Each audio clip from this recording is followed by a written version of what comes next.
ঐতিহ্য শুধু ঐতিহ্যই নয়, কিছু কিছু ঐতিহ্য সেই এলাকার হাজার বছর ধরে ঐতিহ্য ইতিহাস বহন করে আসছে।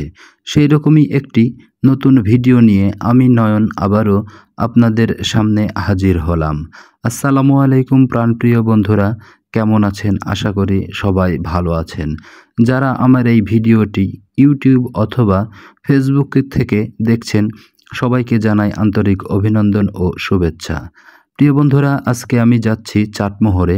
চাটমোহরে একটি প্রত্নতান্ত্রিক মসজিদ আছে। মসজিদটির নাম হলো শাহী মসজিদ। আমি আপনাদেরকে আজকে সেই শাহী মসজিদের প্রত্নতান্ত্রিক বিষয়গুলি সম্পূর্ণরূপে আপনাদের সামনে তুলে ধরব। আশা করি ভিডিওটি আপনাদের ভালো লাগবে। সেই সাথে অনুরোধ রইল সবাই সম্পূর্ণ ভিডিওটি দেখবেন।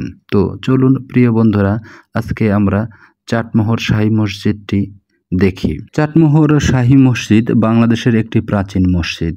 চাটমোহর উপজেলা হতে আনুমানিক 200 গজ দূরে অবস্থিত। এটি বাংলাদেশের একটি প্রত্নতান্ত্রিক স্থান।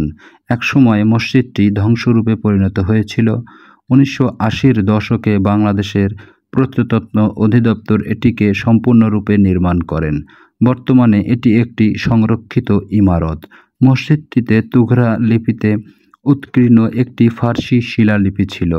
বর্তমানে শিলালিপিটি রাজশাহী বরেন্দ্র গবেষণা জাদুঘরে সংরক্ষিত আছে। পাবনার অন্যতম বাণিজ্য কেন্দ্র চাটমোহর একদা ছিল মুঘল পাঠানদের অবাধ বিচরণ ভূমি। আর সে সময়ে 1581 খ্রিস্টাব্দে আবুল ফতে মোহাম্মদ মাসুম খাঁ, যিনি মাসুম খাঁ কাবলি নামে পরিচিত, নামের সম্রাট আকবরের 5000 এক সেনাপতির অর্থায়নে তার ভাই খান মোহাম্মদ কাকশাল একটি মসজিদ নির্মাণ করেন। এটিই আজকের চাটমোহর শাহী মসজিদ, যা মাসুম খাঁ কাবলি শাহী মসজিদ নামেও পরিচিত। মসজিদটির ভেতরে দৈর্ঘ্য 34 হাত, প্রশস্ত 15 হাত, উচ্চতা প্রায় 30 হাত বা 45 ফুট। ক্ষুদ্র পাতলা নকশা খচিত লাল জাফরি ইটের মসজিদ নির্মাণ করা হয়। সম্রাট আকবরের এক সেনাধ্যক্ষ মাসুম খাঁ কাবলি এই মসজিদটি তৈরি করেন।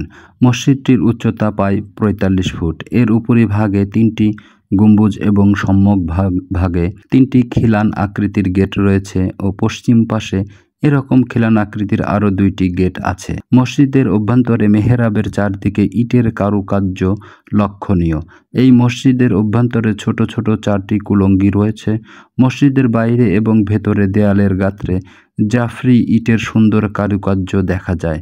অনেকের মতে এই খিলান পরিকল্পনার মূলে আছে প্রাচীন পারস্যের শাসনীয় স্থাপত্যের প্রভাব। শাসনীয় আমল 212 থেকে 651 খ্রিস্টাব্দ ইরানে এই রকম খিলান তৈরির কৌশল উদ্ভব হয়েছিল। মাসুম খাঁ কাবলি নির্মিত মসজিদটির ভেতরে একটি কালো বর্ণের ফলক ছিল। ধন্যবাদ সবাইকে, আবারও দেখা ও কথা হবে।